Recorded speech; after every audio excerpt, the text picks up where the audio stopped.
anak mo sinulat na yan eh.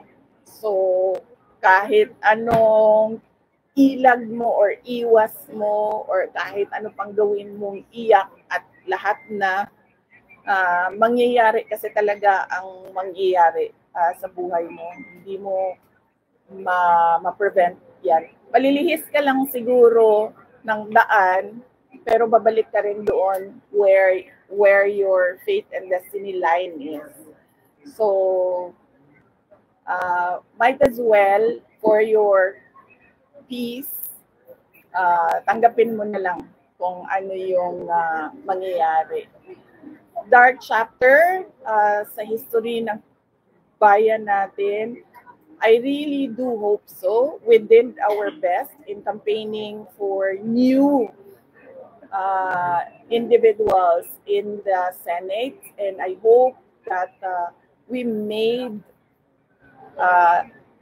the messaging clear for our kababayans to understand why they should vote straight for the PDP Laban senators. Or Jill Relator, Ma'am, of One Mindanao Gym. Ma'am, I'm contact. Ma'am, any update from the lawyers regarding sa appeal for the immediate release after our...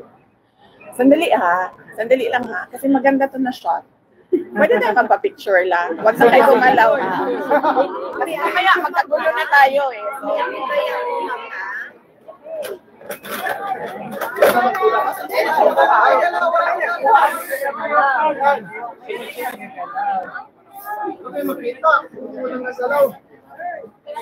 Huwag na gumalaw kasi maganda na yung White light!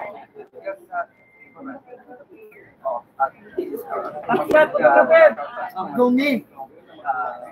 Ma'am, balik. Itoy.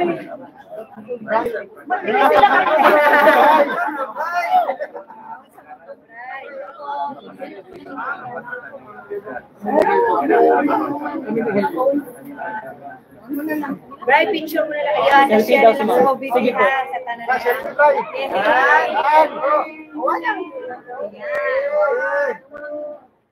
Okay ba yan? Tama ng ano. Yan, ang ganda ng shot. Kasi nakaayos kayo, hindi kayo nakagulo. Okay, ano nga ba yung tanong? Update from the lawyers regarding sa appeal for the immediate release after our... Update from the lawyers sa appeal for immediate release. Okay. Ang pagkakaintindi ko, wala pang na-file na interim release request